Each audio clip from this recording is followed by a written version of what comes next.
This is the Wheel of Time Spoilers podcast.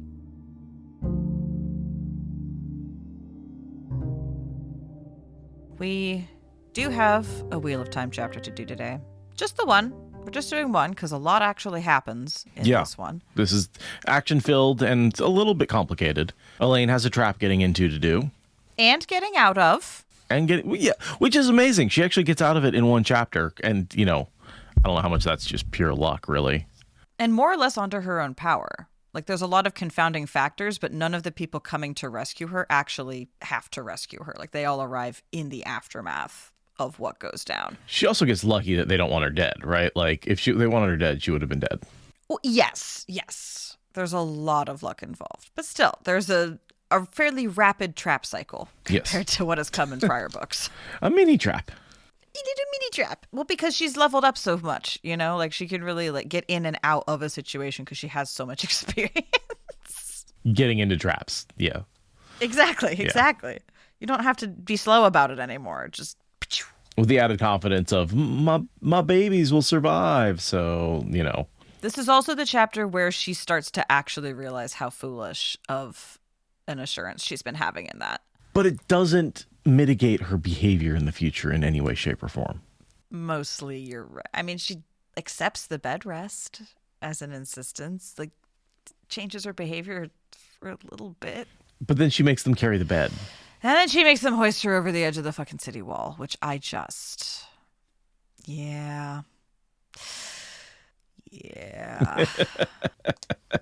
It's unfortunate. It bothers me. Good. It should. Yeah. Moving forward, you want to read us into Foxheads with the icon of call it the two facing women, which is the black Aja symbol? Yeah. Where should I read to? I have no idea. This is a long, meandering thing. Yeah. I mean, I think read until you're sick of reading. Okay, fair enough. That works. That works. Or you find something that you feel like is a stopping point. But yeah, there's not a good stopping spot in the middle. It's just kind of go till it peters out. Until I'm sick of it. Sounds logical. All right. Elayne turned the strange medallion around in her fingers, tracing the fox's head worked into the front. As with many ter'angreal, it was difficult to tell exactly what kind of metal had been used to create it originally. She suspected silver, with the senses of her talent. However, the medallion was no longer silver. It was something else, something new. The songmistress of the Lucky Man's theater troupe continued her song. It was beautiful, pure, and high. Elayne sat on a cushioned chair on the right side of the hall, which had been repurposed with a raised area at the front for the players. A pair of Brigida's guards stood behind her. That's all we need. Foxhead, theater. Because the fox has the important part of this chapter. The theater stuff is just set dressing for the opening. Mm-hmm. I did notice that it's called the Lucky Man's Theater Troupe while she's playing with Matt's medallion. Oh, that is fun. I hadn't even noticed that, but you're so right. The Lucky Man's Theater Troupe while the Lucky Man's medallion is with the woman who's about to be very, very, very, very, very lucky. Right. Yeah, no, and it's lucky that she has it, right? That's the only thing that keeps her alive, right. For sure. Yeah, and we get a little more information about Terra.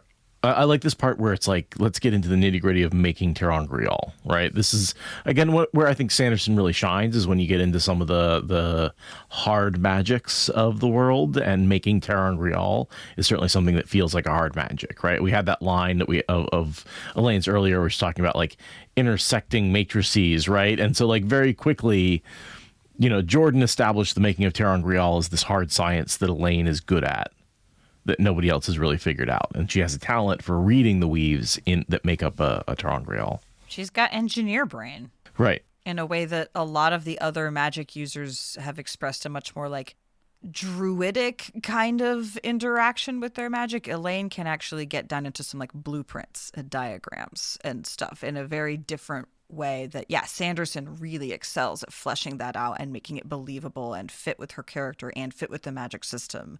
And it's really good. It's really fun. I enjoy it quite a lot, even though I don't have engineer brain. I like it when other people do. It's one of the reasons I really like Rhythm of War, which is Sanderson's the fourth book of the Stormlight Archive series, because that just goes heavily into the engineering of the magic system. And I think that that's one of my favorite parts about it. Because I think the first two books in that series really shine, and then the last three struggle with various aspects of the story. But my favorite thing about book 4 is the engineering aspect of it. And I think that's by far the strongest part of that book. And some people hate it, but for me, that's the strongest part. Well, that makes sense, given that you are very much an engineer-brained person. Yeah. I think some people hate it because it's done by the women. Oh. Well, screw them. And also, like, I think it feels a little bit like a distraction. It does feel like a side quest. So if you're, like, wanting to get back to the main quest, it's like, okay, come on, let's get past this. Yeah, that's the perfect kind of getting lost in the weeds that I like. I like an author to have a world that's that complex. You can get lost in the weeds of engineering for a whole book. That's fun. All right, so we're doing this ballad, this operatic, shrieky soprano aria, death spiral thing. It's fun. It's great. I am pleasantly irritated at how Elayne is the kind of person who likes sopranos just going on and on and on and on. I'm very much more with Brigida in the last chapter being like, bring me some wax for my ears. This is just very shrill. Like, I like singing and all, but like, you just really hang out at the top end of a soprano's range for too long. My eardrum, like the cilia in my ears have been flattened at that point, and there's just nothing but tones. And it's hilarious to me that Elayne likes it. She's an aristocrat, right? She's supposed to like all that stuff. Yeah, it's the in character. Exactly. I'm pleasantly annoyed by it. And the fact that this is the move from something like a single bard to opera to plays to Shakespeare. Like, we're moving through that sort of evolution of entertainment. And the reason that we're doing this particular play, it's not just a throwaway concept. It's because it is Elorian's favorite ballad. Elayne is doing four-dimensional chess on Elorian's feelings about House Trakand, which means catering to her specific artistic preferences, which is, this is her favorite story. This has nothing to do with Elayne wanting to support the arts in this particular way. This is her saying, how can I support the arts to entice Elorian's guard to come down ever so slightly? Not that it really matters, right? Because I don't believe at any point does Elorian actually kind of become like, Towers of Midnight, chapter 23, she's still spiteful. This is chapter 23, so that's not a fair comparison. But that's the last. She does. I think the idea with Elorian is that she could have become an antagonist, and Elayne diffuses it before it happens. I feel like it's one of those what doesn't happen is the point. Elorian could have decided to be like a thorn in Elaine's foot, and instead she just kind of is in the back of the group supporting Elayne really grudgingly. And it's because of stuff like this, but like nothing happens, right? It's not as exciting of plot when something doesn't happen. But Elayne is doing something internally consistent, right? Which is being long-term politically speaking. Yeah. I guess if you want to call this like it's just, we don't get any more Elorian. It's not like there's ever payoff where Elorian's like, fine, I will fight with you in the last battle. Or, there's a nod, or like, she just never appears again. But she could have as an antagonist very easily. Yeah, okay. And this means it doesn't happen. Plus, Sanderson and his shedding of plots that he doesn't have time and energy for. I think he made a graceful exit for this one. I would have liked a more final exit, some sort of understanding between Elayne and Elorian. I was definitely waiting for that for the whole last battle. I was waiting for a moment when Elorian came through and she didn't. And it was like, but she never betrayed or obstructed or caused friction, right? So sure. Sanderson explains why she doesn't exist by being like, well, she was mollified enough to not be a problem. Less satisfying than it could be, but also at least there's not a super long loose end hanging. I don't know. Right. More about the Foxhead. It was a complex work of art. Despite being only a single solid piece of metal, she could feel the weaves that had been used to create it. Its intricacy was far beyond the simplicity of the twisted dream rings, right? So just how complex and how important and how hard of an Angreal this is, Terangreal, to create. Well, right. Back when she figured out the dream Terangreal, it was a pretty big feat for her and was very impressive to all of the other Aes Sedai. And now she's saying that is relatively simple compared to this. So that's, again, a sense of the level ups that she's done in her tinkering abilities. And we find out that the form of the silver isn't important, but the amount is. Fascinating little tidbit. I love yeah. it. The weight of the object, the purity of the silver, not the form. The aesthetic form is completely immaterial, but the weight and purity matters. Which makes sense that everyone has their own little custom form of a ter'angreal they carry around, right? Like, totally. The size may be different, but yeah, I like these little details about how ter'angreal are made. And then you get the idea, and then I especially like when we later find out that angreal and sa'angreal are made with ter'angreal, right? And so there's this like, where do all these bits of magic come from? Well, we're able to take care, pieces of metal, put weaves in them, and then use those to create the angreal. Basically computers. Yeah. Really, if you think about it. You just write magic runes with special metals, and then you shove lightning into them, and cool functions come out. Like, really, there's no difference. And then important information about the copy, right? Not only does it prevent you from channeling, but it can be overwhelmed if the weaves are powerful enough. Yeah.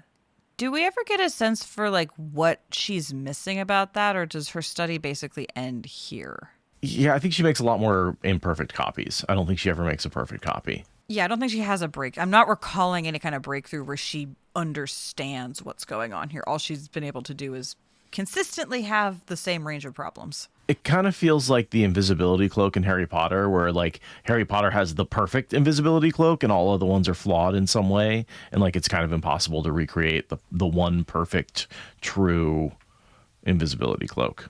I wonder what that trope is in fiction. What's the name for this trope? Well, I mean, it's because if you give someone a powerful artifact and a way to copy it, you have to be like, oh shit, how do I not give everybody in this world a copy of this powerful artifact, right? Same thing with like guns, right? Like it's hard to introduce guns into a world because they very quickly become something that everybody uses, and suddenly you have a gun culture. An equalizer? Yeah, an equalizer, right. And so, something else that Sanderson, I think, did a lot with in his second era of Mistborn is because he introduced guns into that society, but that changed everything about the way magic was used in his world. And in a lot of ways, his Wax and Wane characters are an exploration of what do you do if you give these magic users who can move metal guns. Interesting sandbox, for sure. Yeah. So yeah, a little bit more mechanics of how she uses touching the medallion will shut down her weaves and turn everything off, right? Like being shielded is how they say. So we're like, okay, that lets us know some more mechanics about it before we go into this battle, right? Because the medallion's going to be used a lot. So he's giving us a bunch of mechanics about how it's used. Because this is a new thing, this imperfect medallion. And it sort of gives him some of these new rules to play with. Right. And she thinks about the cost-benefit analysis of making more of them. How many of these does she want to have available, given how effective they are against magic users? Like, they are very effective against magic users, but they're very effective against magic users. And how does she want to play with that particular fire? And more importantly, they're effective against the golem. Well, she's thinking so far beyond that. Right. Like, that's the thing, is her and Matt have such different use cases. She does say, like, the presence of the golem did worry her how to deal with the thing. Perhaps copies of the medallion for all her guards wouldn't be such a bad idea after all. So the golem is still on her mind as much as anything else. Yeah, once the golem's dealt with, right? Like, you have to get over that boundary, which seems impossible at this point. And yes, having, like a dozen of these is how they're able to finally take the golem down, is because they just have more and more and more of them to keep throwing at the thing to force it into a corner. And then I do like the moment where she thinks very briefly about not giving Matt back his original and then immediately slaps it down. And I'm like, that's the Avienda.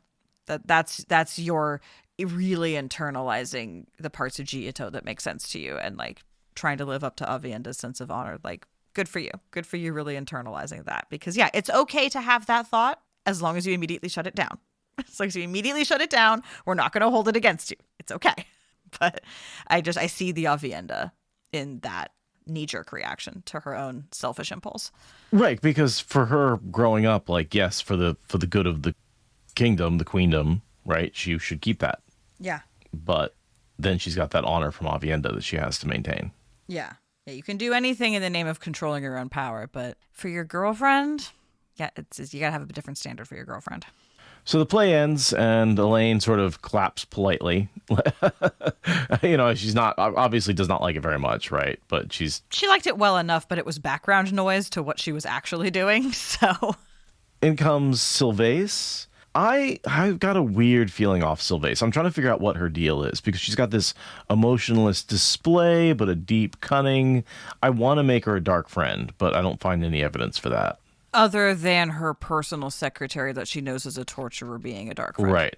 Right. Which is like big red flag. Also, like maybe she's informing people. Like how do they know what's going on? Is she an informant to the Black Oddjaw here? Yeah, I also have a lingering sense of distrust around Sylvace, even after all these rereads, because we don't get a clear answer in the narrative. I don't know if there's like some, word of Brandon or entry in one of the supplemental materials out there that gives us an answer, but nothing that I Googled. Yeah. In the narrative, it's very ambiguous. Is she just traumatized and surviving as best she knows how, or has she actually thrown in with the dark friends on purpose, deliberately, of her own will? Like where is her actual allegiance? Because the secretary is not a smoking gun. It's just a red flag.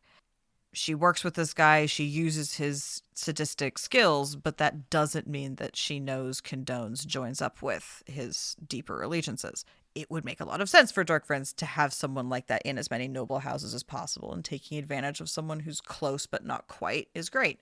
Her demeanor is clearly like the result of, her grandfather's weird behavior towards her and control of her life, but also how much has she leaned into that versus how much of it is just protective and she's going to come out of it after a few years, like we don't get long with her. So it's hard to say, but yeah, I still don't know how I feel about her. Right. Because it's her secretary who frees everybody in this chapter. Yeah, exactly. So it feels like she's there to mess things up, but we never get a follow-up. Again, this is the last chapter she's in. We never find out, like, does Elayne go to her and be like, your secretary did bad things, you are responsible for your secretary, what's going on? I thought there was a conversation about that later in this chapter. No, like later in the series. I thought there was some kind of mention about Sylvace in her post-secretary being a dark friend status. Did I just make that up? I could have just made that up. I have not read these books as many times as the other ones. As far as I can tell, the last mention of her is in this chapter. Oh, I totally... All right, well, either Mandala effect or it's so small of a throwaway line that it's not in the documentation. I think they may talk about her secretary. Let me see if I can find some information about him. I could have swore Elayne thought about having confronted Sylvace over it or having been given reassurance. I could have sworn there was something. Yeah, I mean, the only mention is the secretary. He's killed in this chapter by, what's his name? Mellar? Mellar. Jacques is killed by Mellar. And so they mentioned that he's killed in the next chapter, but that's it. No mention of Sylvace. Huh.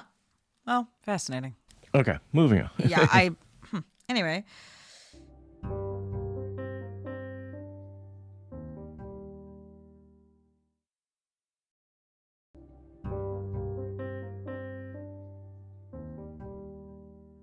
So yeah, Sylvace and Elayne talk about Elorian, so we get some insights into Elaine's view of Sylvace as a person. And then, we switch to talking about the secretary, who will shortly be revealed to be a dark friend.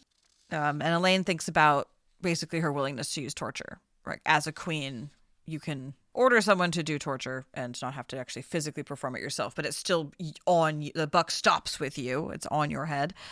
And I have to wonder what would happen if she's ordering a dark friend to be the torturer of the Black Oddjaw, right? Like, I feel like that, because, from Mellar, we get this idea that there's a no survivors thing. So I get the feeling that Jack would have killed them all pretty quickly by accident. Well, I think what's happening, honestly, is that's how they're being informed of potential rescue plans and how the invasion is going, right? Elaine's like, how do you know this stuff? It's probably because they're being tortured and being given information at the same time. Right.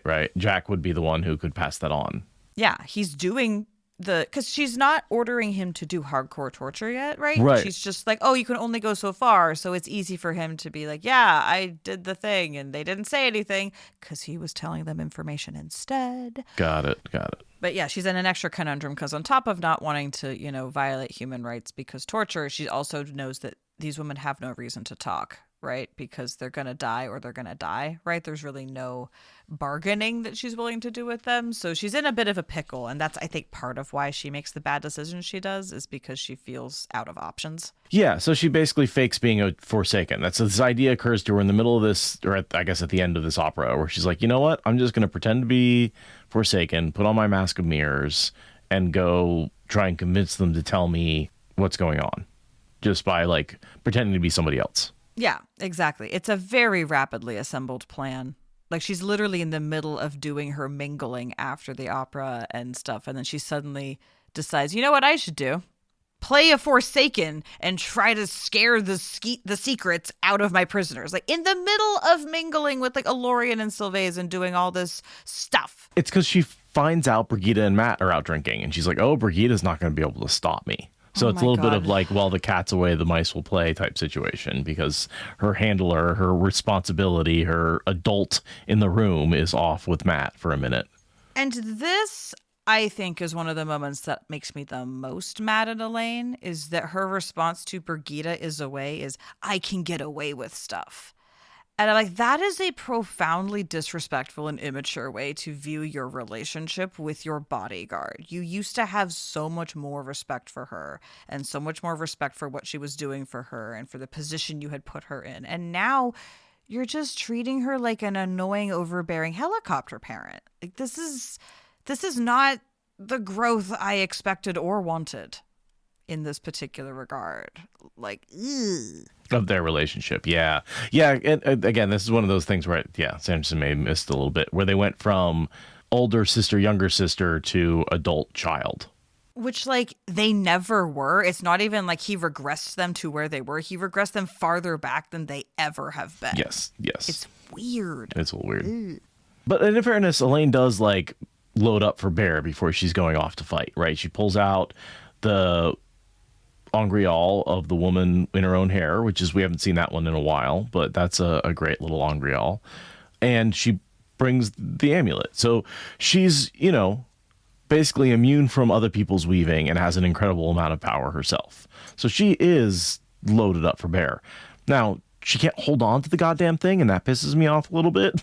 Like, the amount of just dropping it rather than just, like, having it around your neck like Matt did. Like, she should have the original around her neck, not in her hand. Right. There's a lot of lack of thorough preparation. Like, she literally turns to her guardswomen at one point and says, how do I look? And they say, amazing.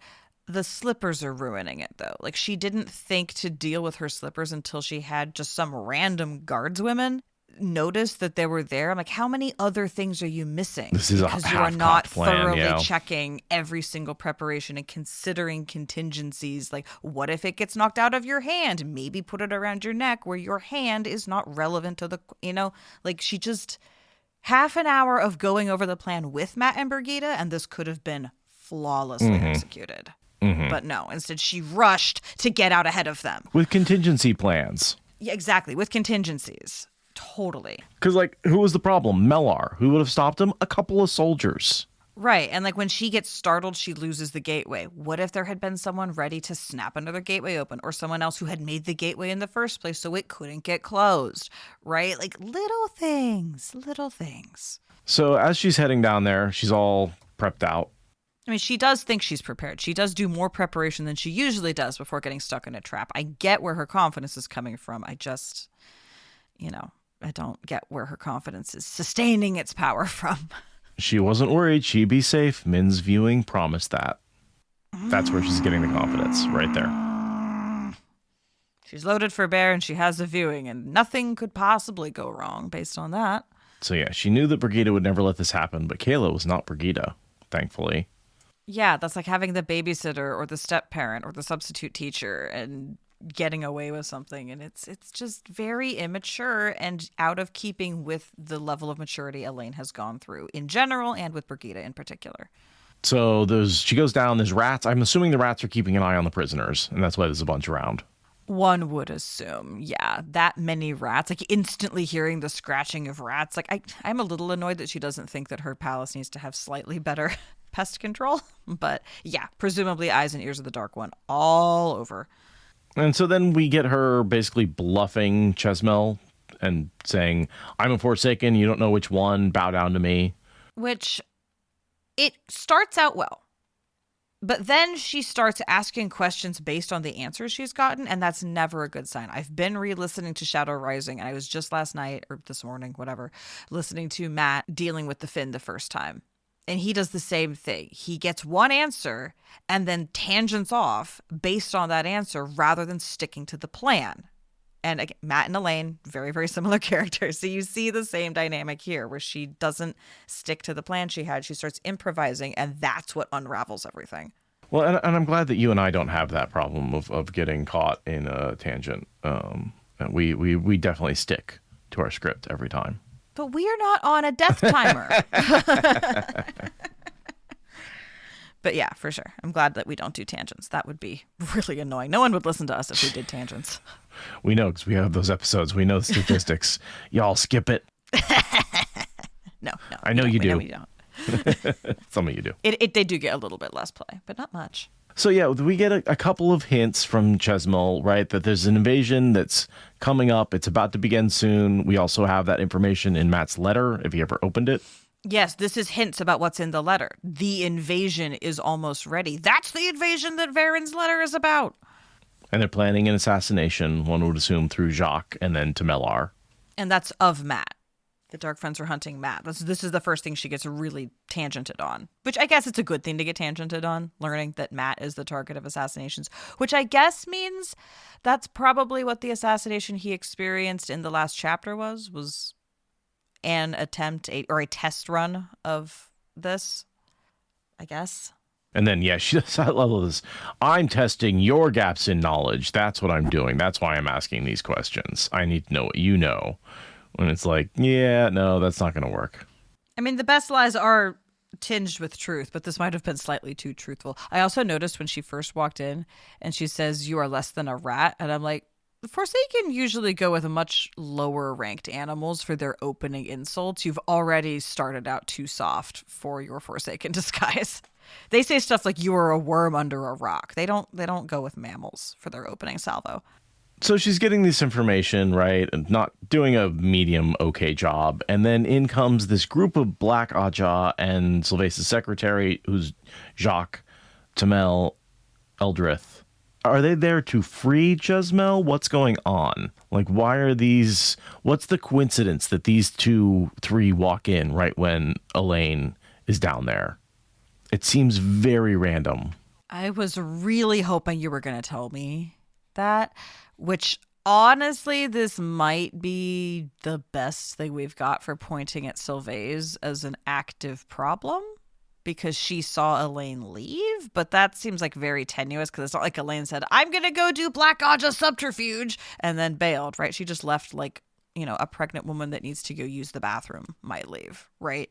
So I don't know that Sylvace is really obviously implicated, but I couldn't find anything. I have no idea why these people decide to bust in at the exact moment when Elayne is in there losing control of the conversation. I like the idea that this is support for Sylvace being Dark Friend and passing that on. That's my best guess, that like she set up a trap, they set up the reverse trap, they have spies, they're watching her. It's tenuous, but there's got to be something. This can't be just Ta'Veren of the Dark, right? There has to be some level of plot somewhere. And I think that might be why they like catch it right away, is they're like, oh yeah, she's fake because we came down here knowing she was probably going to be down here, right? That's why Eldrith knows. No, because Elayne turns around and her companion believes the act and Eldrith doesn't. It's entirely a body language thing. It's not a knowledge thing. I guess that's right, yeah. Because Tamel and the secretary both throw themselves down and Eldrith does not. Yeah, because Elayne just hesitates a little bit too much and Eldrith, makes a snap decision and is correct in the way she snaps. When the fight starts, it goes pretty well for Elayne for the first few seconds.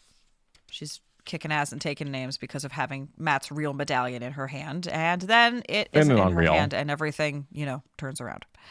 Yeah, and the Angreal helps. She is very strong as a channeler goes. This is why she can take on multiple channelers and hold her own for a bit. Right, because, even just by herself, she's stronger than any of these three. And then you give her an Angreal, and she's going to be much stronger. And she's got Surprise on her side. Surprise on her side, and the Angreal that's going to, basically, she doesn't have to worry about defense. Except then the secretary decides that if she's immune to magical attacks, she's still not immune to momentum and physically throws himself at her and shoves her into the wall that way.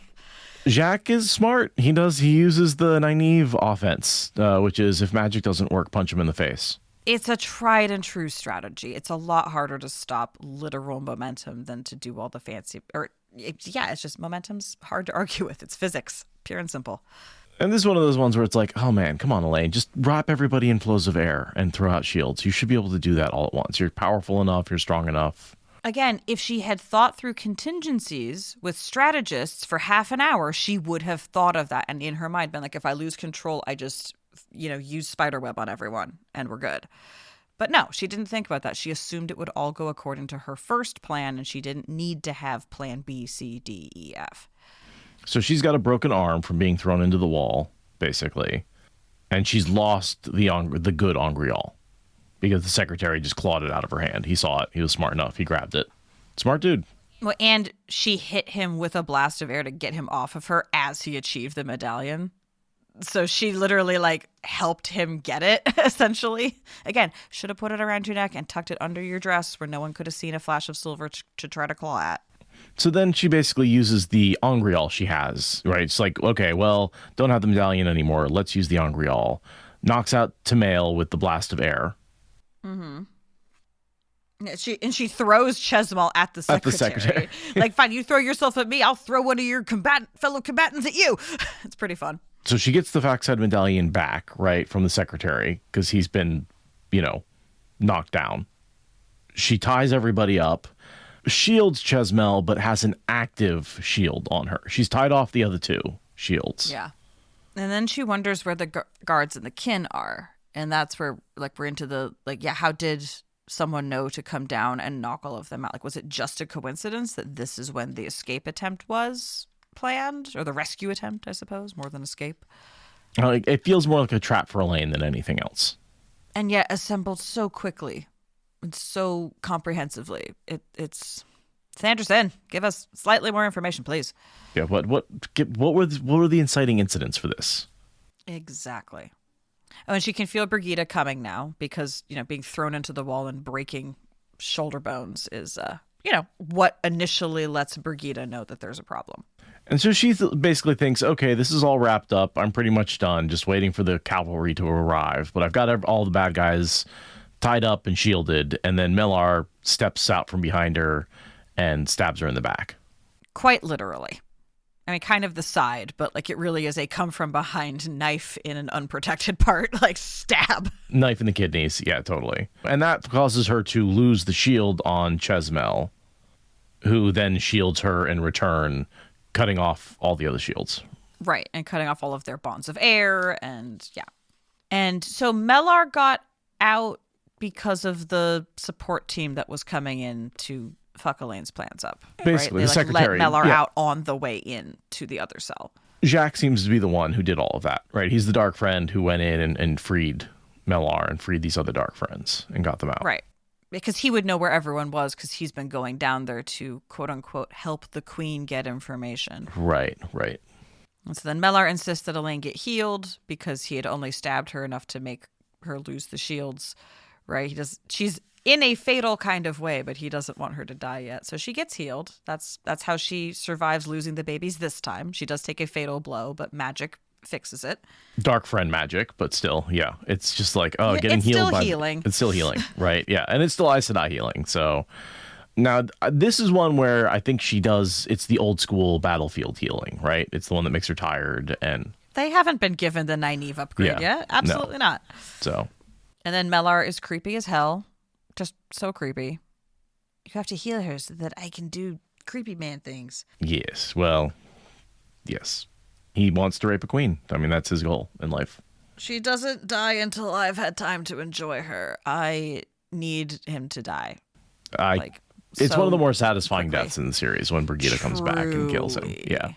Really nice. Really, really happy about that one. Him being such a scumbag for such a long time gets payoff. Yeah. So then Elayne uses her secret weapon, right, which is basically the flawed medallion, and she's being shielded by Chesmel, throws the medallion to Chesmel, she catches it. The fact that it cuts her off, like shielding her, basically frees Elayne from that shield. It's really clever. It's very clever. When the flaw becomes a feature is a lovely little plot twist. Again, the things that Sanderson is so good at is taking things, defining the limits of the magic system and using the limits as something to help you out. Yeah. It's a really good. It's a good narrative device. It's not something that Sanderson invented. It's just something he's masterful at wielding. And so, at that moment where Chesmel's like, "Oh, I'll shield you again." Elayne's like, "Nope, fire in your face." Yeah, no, we are beyond normal polite rules of war. I'm just going to literally immolate you. And then she tries to do the same to Mellar, but unfortunately he has the original. And no amount of power can overwhelm the original's strength at diffusing weaves. And so then, basically she kind of backs up because she doesn't really have a way to take him down. Although, throw the burning Chesmel at him, right? Like, I don't understand. You already thrown Chesmel once. Throw her again now that she's on fire, right? Take him out that way. I know. I think she's a little bit horrified that setting a woman on fire would be that bad. I'm a little confused. She weaves her fire at Chesmel and then thinks, wow, I didn't mean to kill her. Like, what the fuck did you weave fire for then? Right. Yeah. Don't use fire unless you want to kill someone. I thought that was pretty self-evident. Yeah. It's like, oh, I just wanted to set her foot on fire to distract her a little bit. And I used a gallon of gasoline. It's like hot foot gone wrong. Right. I would have hit her with a wall of water if you wanted to temporarily get her knocked out of the fight. Give her a moment of feeling waterboarded so she just cannot figure out what's happening while you deal with the other guy. Fire's irreversible. Anyway. But yeah, she literally picks up Eldrith to protect herself from Mellar throwing a knife. Just throw Eldrith at her. At him. You're picking her up already. I don't know, man. She's tired. She's running out of energy. She's lost blood. She's been healed. She's used a lot of power. She's running on fumes. And also, he needs to slit Eldrith's throat for plot reasons. Right. That makes for a more excellent moment when she pulls the woman up as a shield, thinking she'll be a meat shield, and instead he's like, oh, thank you for making it easier for me to kill her. I had to do that anyway. Check off my list. So he slits her throat and kills Tamael just by stabbing her in the heart because she's on the ground unconscious. Yeah. So we have the death of three Black Sisters, pretty much. And these are, again, these are the three Black Sisters that fled the tower way back when. Are they part of the 13? I believe so. Yes. And she doesn't even kill them. A fellow dark friend kills them while she watches helplessly. Because, dark friends are really good at killing each other. And that's just orders. You were captured, therefore die. I mean, maybe that's what it was. That's what the orders were, is we came down here to kill these captured dark friends. Because captured dark friends are meant to be killed. That might actually make sense. Lunalt's orders were to release Mellar so that he could punish the sisters who were captured and slip away, and Elayne just happened to be there in the middle of that. And then Elayne goes for one more practical blunt force attack by just basically trying to collapse the hallway on Mellar as he runs away with the medallions, and thus manages to keep the original. That is, she loses Mellar, she loses a copy, but she does manage to keep the original medallion, which is really important for Matt. Yes, and for the killing the golem and for everything going forward. Yeah. It's very. If Mellar had gotten away with that one, a lot of plots would have had to go very differently. Brigida runs up, says we found all the guards killed, stuffed in the stairwell. Yeah, Brigida and Matt finally arrive. Again, a little bit too late to actually help her with the situation, but soon enough to help her deal with the aftermath.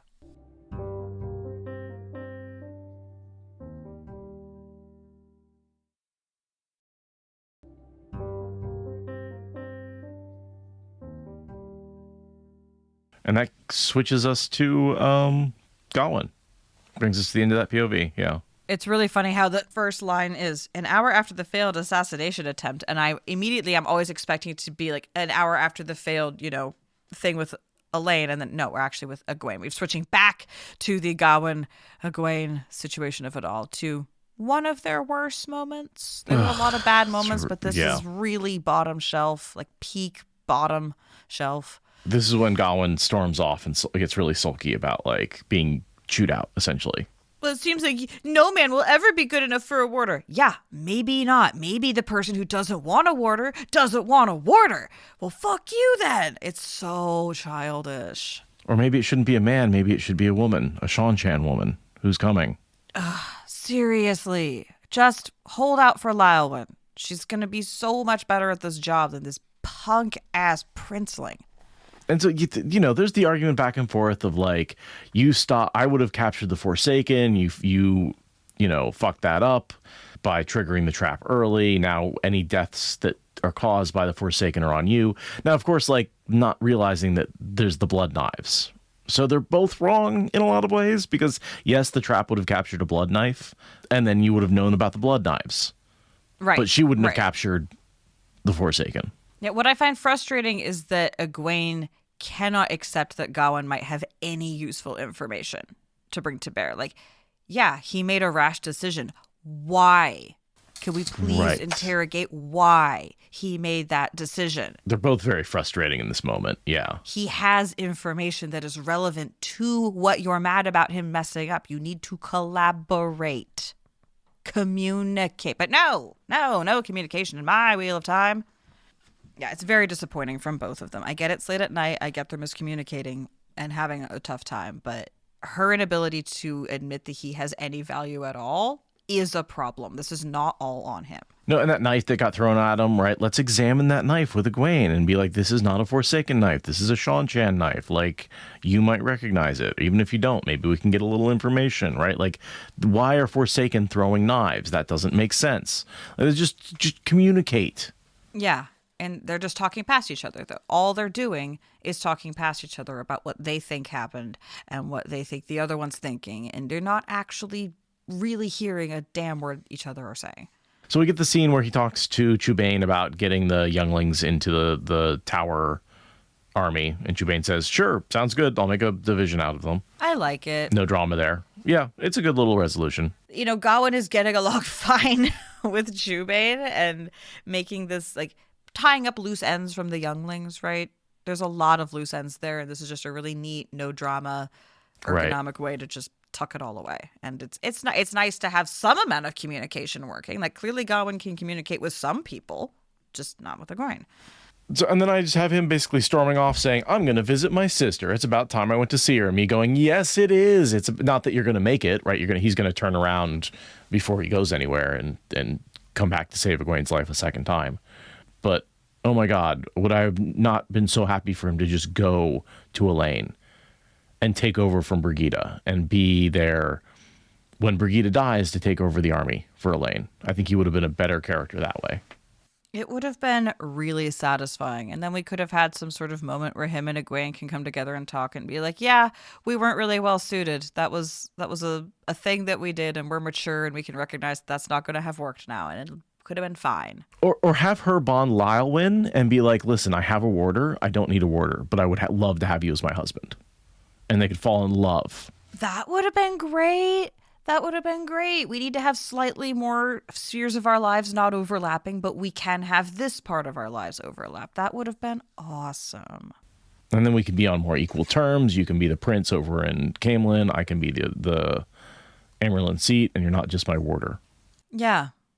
It could have been really cool. This could have been when the Gawyn and Gawyn thing turned around. This is a moment at which multiple paths open up and could have gone ways. And then Sanderson picked the worst possible option of all those paths. Oh, and Nemtok saying, could you imagine if he actually saved Camelin? Like if, for example, Matt read the thing too late and was running in, but Gawyn was at the gate and was holding the line and preventing the incoming Trollocs. That would have been so cool. Him, maybe him and some younglings, or him and some of his troops that, were loyal to him back in Andor that followed him down into the cave. Or, for example, maybe Oliver opens the letter and instead of going to Matt, Gawyn's there. And Gawyn's able to save the city. Yeah, he's there with like friends that you never met from before the books even started. Like school friends, and they're out there just completely saving the day. And then Talmanes gets to be the cavalry that backs them up. And And that's just him. Even if he doesn't save the day and stop the invasion of Andor, he's there to fight for Andor, to fight for his homeland, to fight for Camelin. And if he dies defending his home turf rather than some patch of ground that Demon Dread was like dick waving over. And not bonded to Elayne. Or Gawyn, not bonded to a Gawyn. Not bonded to either of them. Yeah, definitely not unbonded. Bonded to Elayne. Yeah, completely unbonded. He doesn't need to be bonded to anybody. That's not how his story should end. Maybe he does still have one of the blood knife rings, though, and like decides to use it because his sister's kingdom is more important than his life, and it's all still epic and heroic, and he still dies, but like with his prize from... Oh, man. More of our shitty, terrible fanfic. Oh, yeah, because we'd have to rewrite the whole last 3 books, and we're not going to do that. No, but this is a moment where we might not have been so annoyed with Gawyn if this had gone different ways from this point. This departure could have been the nadir of the story for him. Right. This could have been his low point where he comes back as a different person, not, I'm this lovesick puppy who wants to be Egwene's warder, but I'm a leader of an army holding my own in Andor, and that's a reason she can love me. Right. That's what he wants as much in conjunction with Gawyn, is to be, the defender of Andor. That would have been cool. But alas, he's not going to make that choice. But for now, we are going to make the choice to move to the final POV of the chapter, Lan.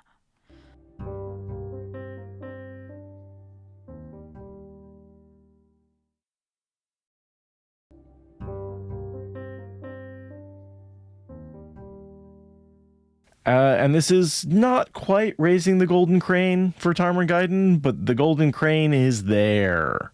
Yeah, we're really reaching that tip over point at the top of the roller coaster. Like we're doing the curvy thing right at the top before the drop happens. Like we are now at dozens. We are changing our alibi. There is definitely a banner and a saddlebag that we're not quite looking at yet. Like it is all coming together. Very interesting. The difference between Lan's banner, which is a golden crane on a white background, and Rand's banner, which is a red dragon on a white background. And how similar it's like them on this, these noble forces of light, which is their image, their icon, their creature on this white background, because the white is the purity, the goodness, right? Like they are heroes, Rand and Lan.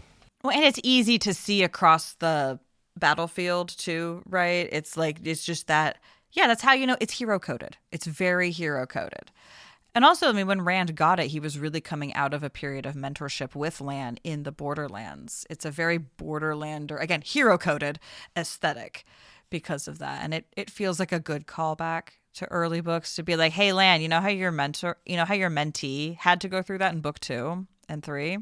Yeah, you're going to have to, follow in your mentee's footsteps with accepting this banner situation. And it's not nearly as frustrating as Perrin's banner situation where he's taking it out, putting it away, taking it out, putting it away, taking it out, putting it away. Like it's like Lan just puts it away until the moment to take it out, and then he says, okay, let's do this. Yeah. Well, Lan also has, 25 some odd 40 years of practice before Perrin ever got into the game. So Lan is in his 40s now, I believe, is the official, or is he older than Moraine? He's not much older than Moraine. But he's been doing this banner thing for the 20 years that Perrin's been alive. I'm just saying Perrin's a novice at how to handle not wanting a banner compared to Lan. But yeah, it's like, Lan, if Rand has to deal with a banner for the whole world, you're going to have to do your part and accept the banner on behalf of the Borderlands that want to be backing up Rand and his banner. Like this is where you need to be in the structure. He's very close to admitting it because the camp is now expanding rapidly. We are getting dozens of men, wagons, right, yeah. Like the acceleration of his force. Yeah, all nodding awake. Oh yeah, no, we're definitely not here for the raising the golden crane. Nope, not at all. Yeah.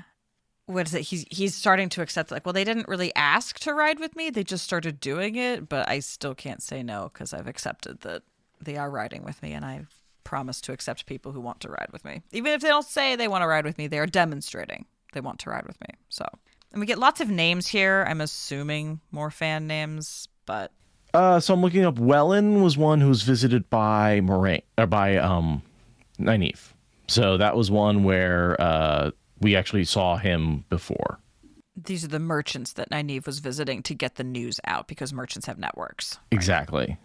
Yeah, and so was Manigan, right? He was with In My Husband Rides for Tarman Gaiden, Will He Ride Alone? Like, they're the ones who actually witnessed that. Who heard that? Yeah.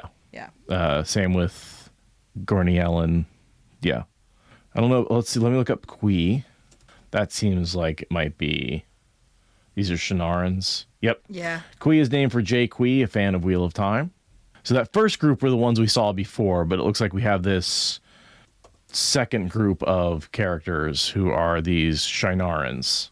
Yeah, 5 Shinarans who just have names that feel like fan inserts, and I love that for them.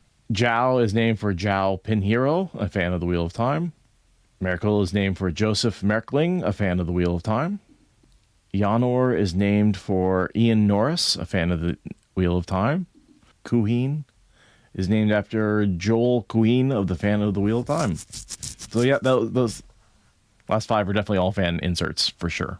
And I noticed too, if you look on the next page, they go through this, little montage of a discussion where they're offering their stuff up, and none of them are named in that exchange. It's like the first one said this, the second one said that, the third one said this. So like Sanderson wrote this and just left blanks for the names in the preceding paragraph, but didn't actually insert those names into how the subsequent conversation goes. Like, it really was just like, pop them in there and let's go. Like, at the last minute, I'm assuming, because, it was there were a lot of them were beta readers, right? They were like helping him like near the end of the writing process with making sure everything was good. So yeah, basically these guys sold everything that they own and turned it into the most dense war materials they could, so that they could carry literally all of their wealth to join the fight. And I'll just maybe read us out. Yeah, do it. This is a swelling moment of music as we're approaching the beginning of the end. It's great. We have brought what we could to the cause of the Golden Crane, another of the merchants added, all that we could gather in a little time. It is not much, said the third, but we lend you our swords as well. We may look to have grown soft, but we can fight. We will fight. I don't need what you brought, Lan said, exasperated. Aye. Before you say too much, old friend, Andre said, laying a hand on Lan's shoulder. Perhaps you should have a look at that. He nodded to the side. Lan frowned, hearing a rattling sound. He stepped past a patch of trees to look upon the path to the camp. 24 wagons were approaching, each piled high with supplies. Weapons, sacks of grain, tents. Lan opened his eyes wide. A good dozen war horses were hitched in a line, and strong oxen pulled the wagons. Teamsters and servants walked alongside them. When they said they sold what they could and brought supplies, Andre said, they meant it. We will never be able to move quickly with all of this, Lan said. Andir shrugged. Lan took a deep breath. Very well. He would work with it. Moving quietly appears to be failing anyway. From now on, we will pose as a caravan delivering supplies to Shinar. But you will swear to me, he said, turning towards the men. Each of you will swear not to reveal who I am or send word to anyone else who might be looking for me. You will swear it. Nazir looked like he would object, but Lan silenced him with a stern look. One by one they swore. The 5 had become dozens, but it would stop there.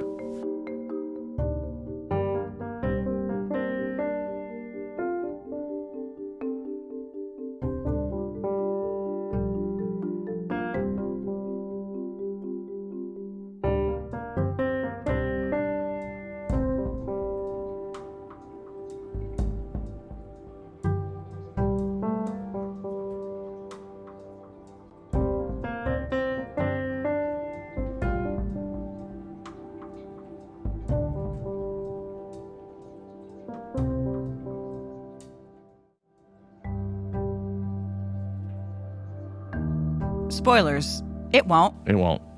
Also, they're swearing to you, right? Like, there's loyalty, there's a band, right? You've claimed authority over them. Yeah, he is doing his best Perrin impression at having it both ways at this Right. point. It's going to pass relatively quickly, but he is doing a Perrin impression right now. And that's pretty much it for that chapter. Yeah, we're moving forward. We're tidying plots up. We're getting people collected. Gawyn's being a little prick. Gawyn's being annoying, but we are at least moving him around, right? We've got some of his younglings pushed off into the tower. We've got him going to talk to Elayne. We've got Gawyn learning that there's more going on in terms of threats to her life than before. Like, we're at least getting some kind of motion and not just spiraling. Yeah, and he's cutting characters off, right? There's a lot of characters this is the final chapter they're in, right? This is the group. Killing characters, he's killing plots. We're streamlining, we're densifying. We are collapsing the floors towards the final level. And let's just run down those 13. I've got the list of the 13 members. Okay. So Leandrin ends up serving as a Daco Vale. Chesmal Emery, we just saw her get Toasted. fried, toast. Eldrith. She just died too on Melar's knife. Melar, yeah. Marlin, captured by Elayne and then escapes. I don't think we get a final death or anything on her. She's just escaped at some point. Asne, killed by Chanel trying to take Elayne out of Camelin. That was in Knife of Dreams. Oh, in the big balefire battle thing? Yes, yeah. Janine, Green Aja, killed by Tom in the last battle. She's the one who's trying to get in, sneaks in, and Tom stabs her in the back. She walks in looking like Cad Swain, but she doesn't walk like Cad Swain, so Tom just knifes her without hesitation. Elayne serves Millie Skane, but escapes in Ebudar, Towers of Midnight. Barilla, Blue Aja, location unknown. We never get any information on her. Really? Wow. Ispan, killed by Carrienne, however you want to say that, in Ebudar. Remember that? Carrienne, the Dark Friend. The Dark Friend. Yeah. Okay, cool. Just making sure I was remembering that name correctly. Okay, so sometimes the Dark Friends take each other out in the name of keeping their subterfuge. Mostly. What they get captured and they're not allowed. It's basically they get killed as prisoners, so they don't give over any information. Right. So, okay. Yeah. Man, it seems like a really bad cost-benefit analysis to go into being a Dark Friend. Oh, yeah. Terrible. Your own allies are your most major danger? Like, ooh. Rihanna, she's white. She survives the last battle and is captured in the Steading. Oh, okay. She's one of the Steading ones. Joya Bayar, killed by Slayer after being captured in the Stone of Tyr. So again, captured and killed. Yeah, those are really distinct. If you get captured, you get killed. That's 2 Aes Sedai get killed in that, if I'm recalling correctly. Right, it's Joya and Amiko? Amiko, yep, same. Amiko, yeah. Yeah, Joya and Amiko was the next one. And then okay. Tamail. So Tamail, Amiko, Joya, Ispan, Eldrith, and Chesmel. So at least 6 of the 13 are killed after being captured. By other Dark Friends. Wow. Yeah, I really don't see the benefit in being a Dark Friend. And the rest of them, and then of the ones that weren't killed, Leandrin was captured as a Daco Vale. Rihanna's stuck in the Steading. So that's 2, and then like 2 more captured permanently, and then a couple others are killed. But wow. in actual battle. But yeah, for the most part, of those 13, of those original 13 Black Aja, who we, are going to be such a big part of the series, we think, most of them are just captured and then killed at some various points in time. Not by our heroes. Like, they're Not captured by our heroes and then killed ingloriously by their fellows. That is kind of wild. So Chesmel is killed by Elayne. Janine is killed by Tom. That's it. Wow. This is the only. Everyone else is either captured permanently or killed after being captured, or the one that we don't know anything about. Just wow. Our girls are not very. So literally, this chapter is the only time one of the super girls kills one of the 13. The only time is this chapter. That is wow. Is when she takes out Chesmel. She didn't even mean to do it either.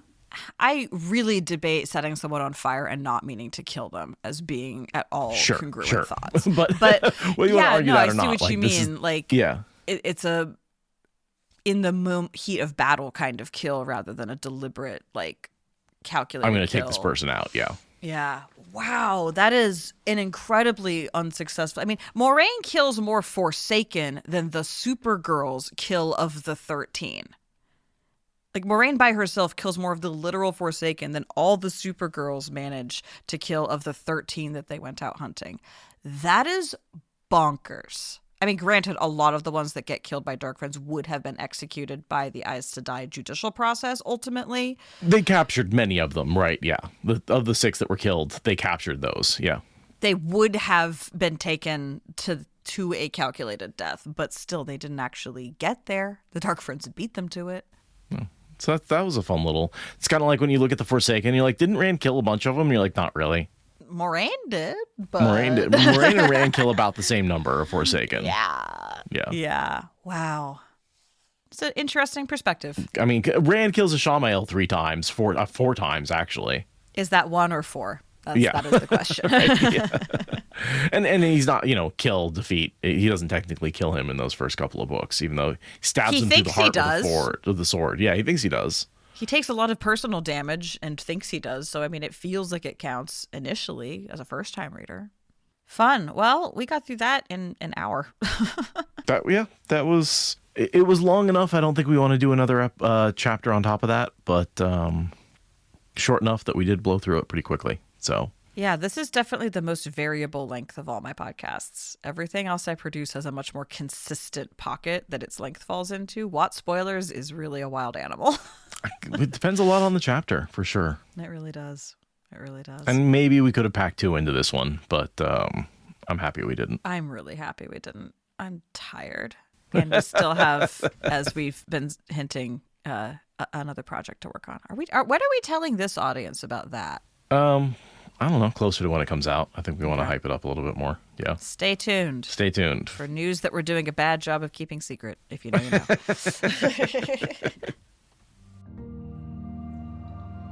Thank you for listening to the Wheel of Time Spoilers podcast.